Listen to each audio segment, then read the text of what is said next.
Hey there, happy day 763 of What's She Up To Now. She's Sharon Horne-Ellstrom here, also known as Pajama Grandma, in actually one of my super comfy robes today. How stiff are you? Now, kind of a weird question to start the day or the podcast or the video, whatever you happen to be wherever you happen to be hearing my voice or seeing my face today. And it's because I was talking about the expression keep a stiff upper lip in my Supersize Your Business vlog, I guess, today, or my video today.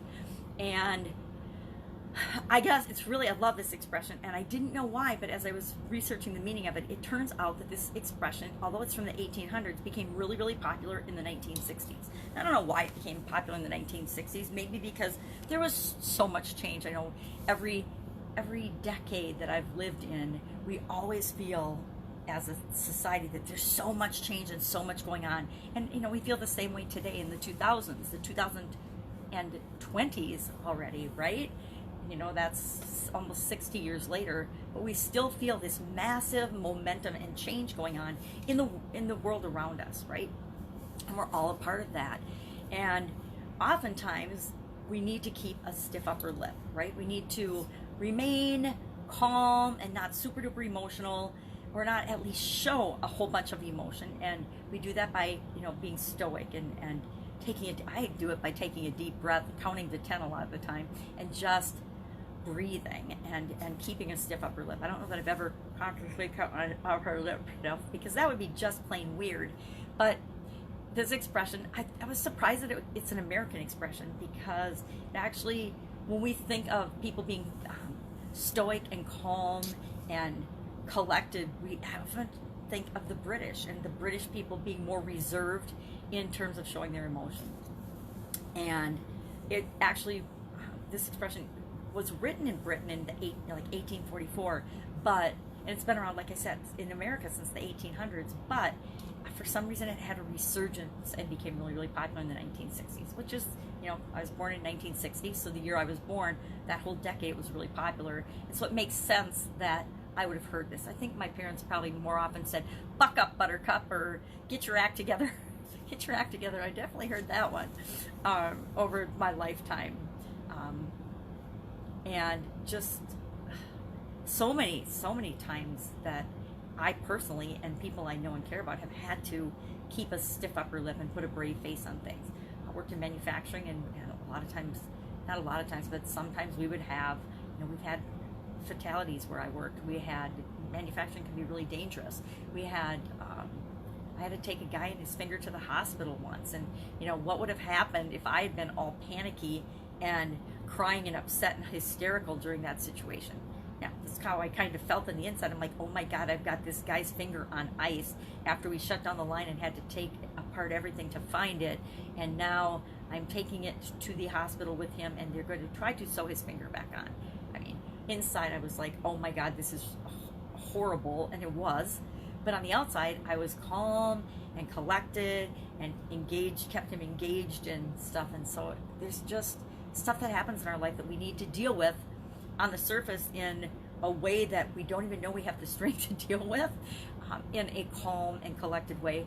And then after the fact, we can go, I've had to deal with that, my own health challenges and things that have happened with me. I used to have to get, I don't know if I've even ever talked about this, but I used to have to get injections and shots in my eyes. I have a very rare, very strange type of inflammation in my body that doesn't just affect my arthritis and joints. It affects my eyeballs, and my eyeballs will get fluid and stuff in them and infected. I don't know if it's really any infection, it's more of an inflammation. I always say that it's like arthritis in my eyes. Well, a lot of times I had to have steroid drops, and then when it got really bad, steroid injections and shots in my eyes. And I remember one time the doctor, it was a new doctor. I'd just gone to Green Bay on my first corporate job, and I got this eye thing. And it was a new doctor, and she injected my eye, but previously when I got shots in my eye, they would always do a shot of, and a Q-tip of xylocaine, which is a numbing drug first. Well, she didn't know about that and forgot, so she just did the surface numbing Q-tip, and I was talking because she was new and we were just getting to know one another, and she put the shot of the steroid in my eye without the first doing the xylocaine, or without putting xylocaine into the shot. So when it went into my eye, I was a little shocked and surprised, and I of course jumped because it was like a super duper excruciating pain, and she let go of the needle. She jumped back too and let go of the needle. So I'm sitting there with the needle hanging out of my eye. I had my original reaction, and then I was calm and quiet, and I said, okay, someone needs to take the needle out of my eye. Now, if I had screamed and cried and been hysterical, that situation would have been a whole lot worse than had I not kept a stiff upper lip and just said, okay, somebody needs to take the needle out of my eye. They took the needle out of my eye, and of course that doctor ordered me my own personal bottle of xylocaine from that point on. And in the future, she never gave me shots without the xylocaine. But that's just one little example that I can think of where a situation, had I overreacted and gone and reacted like I really emotionally felt at the instant, it would have been much worse than had I had a calm exterior, dealt with the situation at hand, and then let myself feel the emotions of that situation a little bit later on. Which is probably why, I can talk about it now like it's just a story. Remember it being a lot more interesting at the exact time, but that's just what we have to do sometimes. So a lot of times we have to take that approach to things, especially emergencies with ourselves, with our kids. Oh my God, is it harder to do anything than watch your kid get stitches? But you have to sit there and be stoic. If you faint, and I had a mom and I used to be a Bowser of a kid, and I had stitches, I had nails through my foot, I had 3-inch, slivers in the bottom of my foot before that had to get taped. I've had all kinds of stuff, no broken bones, but all kinds of other stuff that I had to have dealt with. And my mom was kind of a fainter. I gotta tell you, as a kid, when you're getting stitches in your head and your mom is passing out, that doesn't necessarily lead to lots of confidence, but it does. So in emergencies, sometimes we have to shove back how we're really feeling at the time, deal with the emergency the best way we can, and then move on and have our emotional reaction later. Same with whenever we're starting anything new, when we make mistakes. Sometimes we have to not sometimes, all the times, we need to just face the consequences and then say, oh, God dang it, I messed this up. I got to do something different next time. And then we just do something different. We take another action. We all fail. We all make mistakes. We all do the best we can at the time. But sometimes we find out that the choices that we made and the decisions that we made and the direction that we've gone has led to consequences that we didn't even consider, right? Have you ever made a decision where you made a quick decision, or even made a really long decision where you didn't make a decision or a choice, and then you were left with a situation that you had not anticipated? Gotta believe almost all of us as human beings have had that happen to us at least once in our lives. And what do you do with it? Well, you could whine and be a victim and bitch and moan and complain about it, or you can say, this just is what is. This is the current situation. This is the current result based on stuff I did in the past. What am I going to do about it? And we can feel bad about it, but does that really do any good? No, it just makes us feel worse. And then we get into that self-fulfilling prophecy and downward spiral of just feeling terrible about stuff. And we'll pile other stuff on it to make us feel even worse, right? It's like guilt. What good does guilt do? I personally have come to terms with knowing that guilt, worry, fear, doubt, they're all just robbers of our and thieves of our time and energy. They just suck the life out of us, and they don't really positively help us in any way. I have never worried myself into any positive outcome. I have never feared or been scared into any positive outcome, right? If we're afraid, we don't take action. If we're worrying about something, all that's doing is adding negative energy to it. As a mom, that was a tough lesson to learn, that we're concerned about our kids, but worrying about them doesn't do any good. It just adds negative energy and actually probably increases the probability of something not awesome happening, right? I don't know if it does, but I'm worried that it does, so I'm not worried that it doesn't. I just don't want to even add any negative energy or fuel to a fire that's in the wrong direction. So I just stay out of it. I keep a stiff upper lip and stay out of it. Whenever we're facing new and uncharted waters, sometimes we got to put a smile on our face and do a stiff upper lip.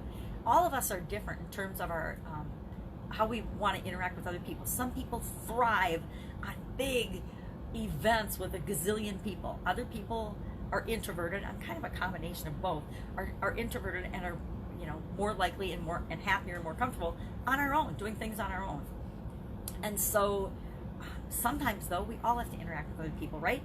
Almost all of us have to get out and socially interact with people. We go to weddings, we go to funerals, we go to events, we go to school, we go to wherever, we go to work, we interact with other people in our businesses and in our relationships in our everyday life. And sometimes that's scary. Sometimes it's uncomfortable. Sometimes we have to put on a stiff upper lip, take a deep breath, maybe we have a drink, and we go to that networking event. We do whatever it is that we need to do to achieve the goals that we want, even when it's uncomfortable. And I think stretching our comfort zone is a great example of a place where we need to have a stiff upper lip. And what we find is whenever we take action towards something that we're afraid of, we always find, at least I have always found, anything I've ever been afraid of, anything in my whole life so far, I'm going to say so far, that I have ever been afraid of that stopped me in my tracks from doing something, when I finally got up the gumption to take a step toward the thing that I was afraid of, it never, ever happened. Not once did something that I was afraid of. Okay, I'll take that back. I'm divorced, so I never wanted to be divorced, so I will say that, but here's the problem with that. For a long time, I was afraid of being divorced, right? And my subconscious was always afraid of being divorced. And then I got divorced, and guess what? It didn't kill me. I was always afraid of losing money or making a bad decision or a wrong choice. And then I would make a choice and I would have a failure or a failed something, or I would lose money. Oh my God, I got over the fear of losing money thing in the stock market in the early 2000s. My ex-husband and I lost over $1 million in the stock market. And so that got me over my fear of failure of losing money. And I actually am one of those people that hasn't been afraid of dying, and it's a good thing, because in 2010 I died. And so I'm not afraid of dying. So I've learned that anything that, I tried that, right? I took a step toward it. I tried it. It didn't work out. I'm here still. So I'm not afraid of it. I'm sorry that I shouldn't deal with that so lightly, because I know a lot of people are afraid of dying. A lot of people are afraid of public speaking. Why do I do Facebook Lives every freaking day? Because I was scared to death of anyone seeing my mug, my face, my old wrinkly face, my grandma pajamas, and who I am, right? So we're so afraid of other people judging us and knowing who we are and seeing us. But I actually make myself do a video every day, whether I feel like it or not, no matter what I look like, to show up in the world. Mostly to show up for myself, not really to show up for anyone else, but to show up for myself and to prove to myself that making a video every day is not going to kill me. Doing public speeches, doing speeches in corporate America, I was always nervous to do them, but then I'd get up there and I would do it, and I never died. Did I mess up and stumble my words? Do I still do that on my videos? Absolutely, we all do. But in the overall scheme of things, did it matter? No. Every time I've ever had to step out and face something and take a little action towards something I'm afraid of, it's made me stronger and braver and more confident. And I guarantee it will do the same for you, because 98% of the time, the thing that we fear most will never happen. One of my tricks for doing things that I'm afraid of and that make me scared is I ask myself the question, and this might be against, positive thinking and the law of attraction and everything, but I ask myself, what is the absolute positive worst thing that could happen in this situation? What's the worst thing that could happen? What is the worst possible worst case scenario?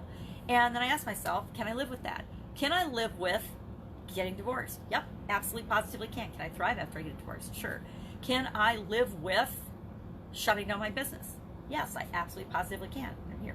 Can I live with a sudden cardiac arrest after I've died? Absolutely. I'm here and I'm proof of that. So, and I guess maybe my whole thing about fear changed after my sudden cardiac arrest, because I realized that if I faced my absolute greatest fear and the greatest fear that most people have, and I'm still here to talk about it, what else is there to be afraid of, right? What else can hurt me? What else is there to stop me in my tracks? Now, it doesn't mean I don't get stopped in my tracks by little bitty things that are so ridiculous and insignificant I would be afraid to admit them, right? I still do. We all still do. It's called human evolution and personal development, and that we always have things that we want to do, be, and have, right? As soon as we achieve one thing, there's something else that we want. It's human nature. And people think, oh, you shouldn't want all these things. But guess what? We do. We as human beings we're either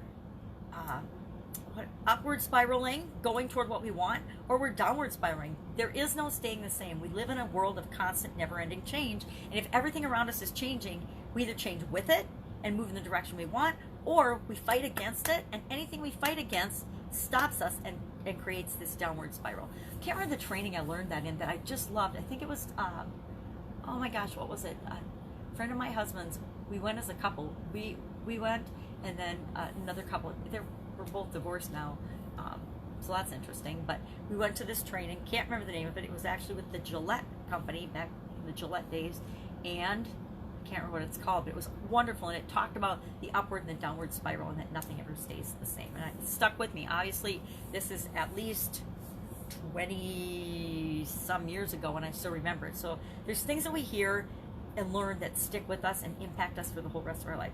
And the vast majority of what we hear and know and are exposed to, in one ear, out the other. Maybe not even in one ear, out the other. It just goes right by us, and our radar doesn't even pick it up. So, keep a stiff upper lip. Would love to know if you have experience with this expression. If your parents ever told you, buck up, buttercup, have a stiff upper lip, don't cry, you could do this, you did this, you have to deal with the consequences. I can just hear all these things because I experienced a lot of those. So, keeping a stiff upper lip. Today was day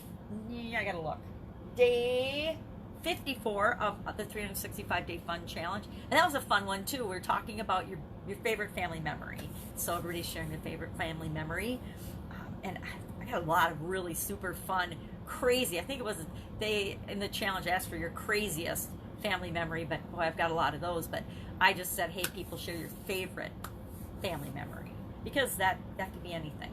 But I like to focus on the good things, not on the bad things, because like all families, we have good things and bad things that happen in our families, right? We have good things and bad things that happen in our own lives. So working on that.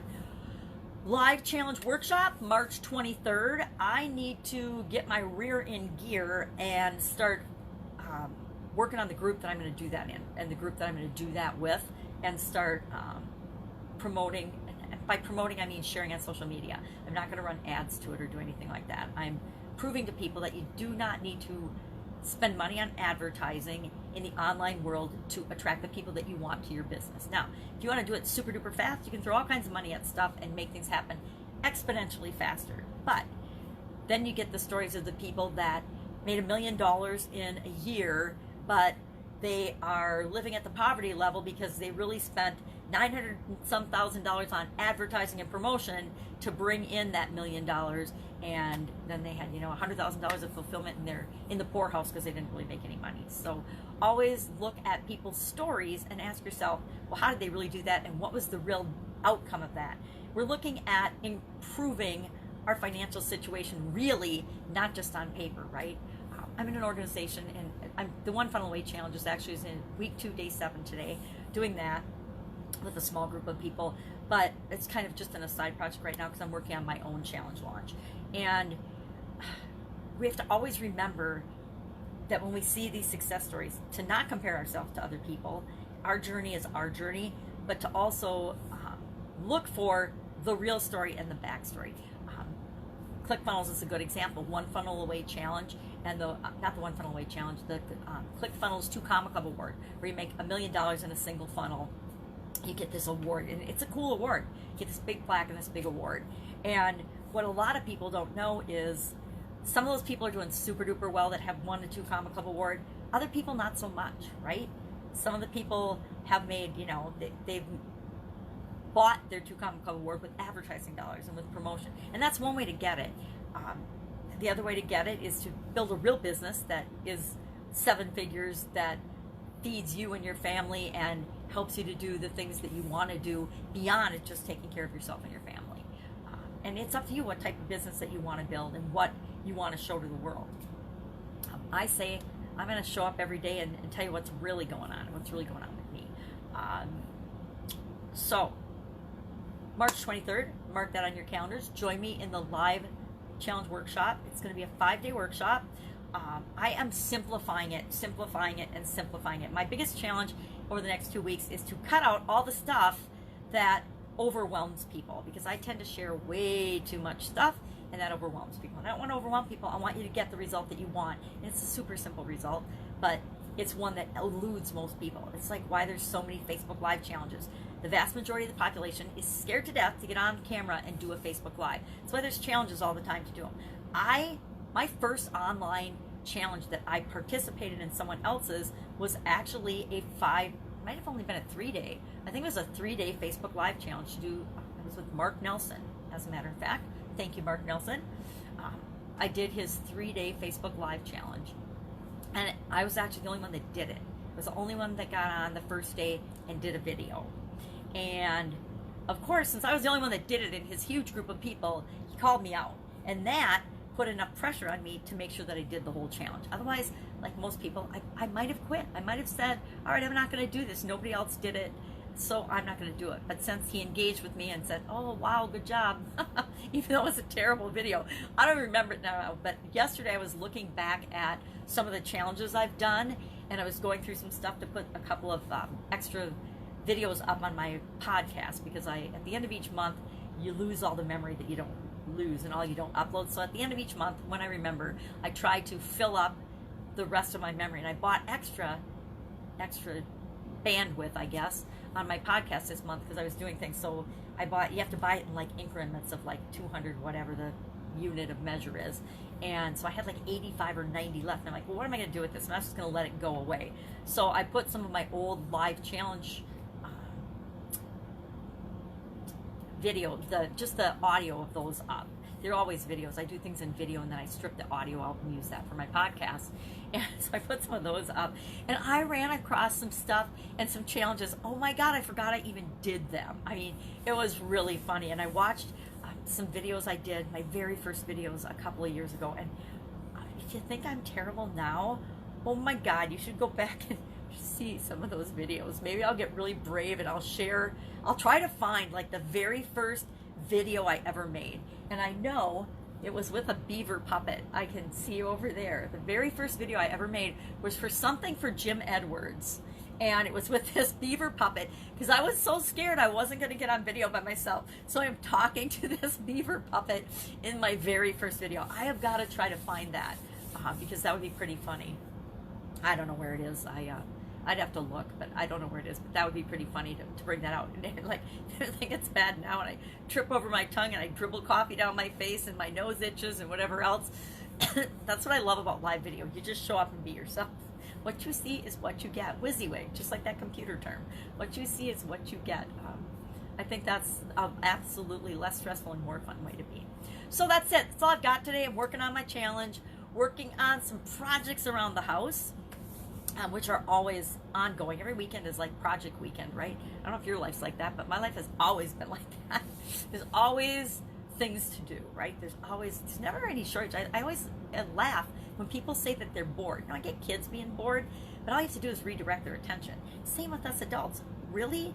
Is there really anything to be bored about? There's always so many things that we could possibly do. We just have to open our minds and look for them.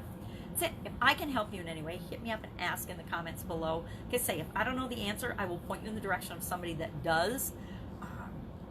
Because one of my favorite things to do is help people to identify what is the next thing you need to do right now. Not the next 4 things. What is the next one thing that you need to do? Because guess what? I know that if I can get you to take action toward the next thing and just go to the next thing, that will start the process of you taking action. And once you get somebody in action, they stay in action.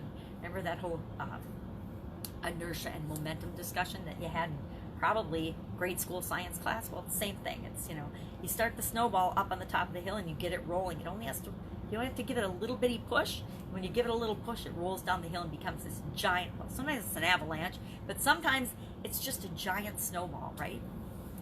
That's it. Have a fantastic day. Keep a stiff upper lip. If I can help you in any way, hit me up. Otherwise, I will be with you tomorrow journaling what I'm doing as I transition from the offline brick and mortar world and corporate world to the online world, and how I help other people do the same thing. All right. Catch you tomorrow. Bye.